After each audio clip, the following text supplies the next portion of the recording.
तैयारियां हैं अब आम आदमी पार्टी की? देखिए, आज सीएम भगवंत मान जी ने लोकसभा संगरूर के सभी एमएलए की मीटिंग ली है।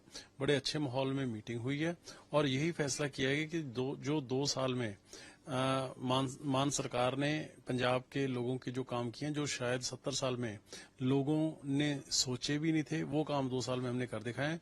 उनको लेके घर घर तक जाना है और जो मान साहब ने नारा दिया 13-0 का, उसमें सबसे बड़ी लीड के साथ संगरूर में जीत दर्ज करनी है आम आदमी पार्टी के उम्मीदवार ने। ये बड़े अच्छे माहौल में मीटिंग हुई है और मैं ये बड़े दावे के साथ कह सकता हूं कि जो जैसा रिजल्ट 2014 में 2019 में मान साहब के फेवर में आया था, वैसा ही रिजल्ट इस बार भी आम आदमी पार्टी के फेवर में आएगा।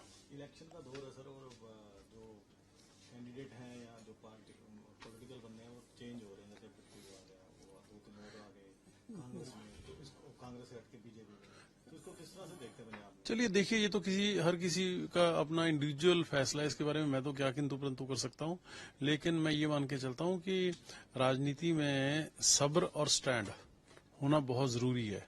ये जो लोग खासतौर पे आम आदमी पार्टी से भी कुछ 1-2 लोग गए हैं, जिन लोगों को ने कभी सोचा नहीं था कि वो कभी सरपंच या एमसी भी बन पाएंगे, आम आदमी पार्टी ने उनको एमएलए या मंत्री बना दिया। अगर फिर भी सब्र नहीं है तो इसका खमियाजा उनको लोग जरूर देंगे। दूसरा, आज जो दिल्ली से खबर आई है कि केजरीवाल साहब का 4.5 किलो वजन कम हो गया है, क्या कारण लगता है? स्वस्थ है वहाँ पे या देखिए, ये बहुत चिंता का विषय है क्योंकि अरविंद केजरीवाल जी हाईली डायबिटिक हैं। वो इंसुलिन भी लेते हैं, रेगुलर मॉनिटरिंग करनी पड़ती है, डाइट का भी ख्याल रखना पड़ता है।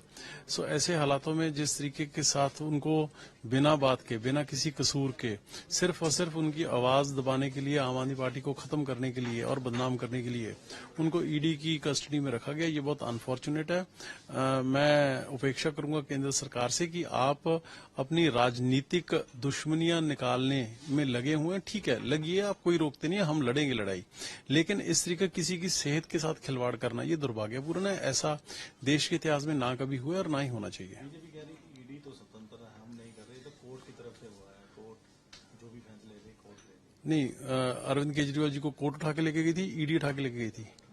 मनीष सिसोदिया जी को, संजय सिंह जी को ईडी उठा के लेके गई थी। या मैटर कोर्ट में है। जब आप धक्के से किसी के गले में केस डालोगे, बिना किसी गवाह के, बिना किसी सबूत के, बिना किसी मनी ट्रेल के, बिना किसी एविडेंस के डालोगे, तो यही काम जो अब अरविंद जी के साथ कर रहे हैं, 6 महीने पहले संजय सिंह जी को उठा के लेके गए थे और 6 महीने के बाद कल सुप्रीम कोर्ट ने क्या झाड़ लगाई है ईडी को, वो नहीं याद उनके।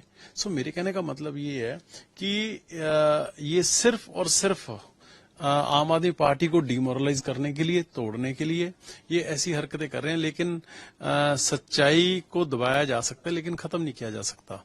मैं मानता हूं कि आने वाले टाइम में हमारे सभी लीडर्स, केजरीवाल साहब, सत्येंद्र जैन जी, मनीष सिसोदिया जी, सभी बाइज्जत कोर्ट से बरी होंगे और ईडी को उसका खमियाजा, देश की सरकार को उसका खमियाजा भुगतना पड़ेगा। देखिए, ये भी फैसला बड़ी जल्दी ही होएगा। ये हमारी जो हाईकमांड है, शीर्ष लीडरशिप है, पीएसी है, केजरीवाल साहब ने और मान साहब ने करना है, उसका फैसला बड़ा जल्दी हो जाएगा।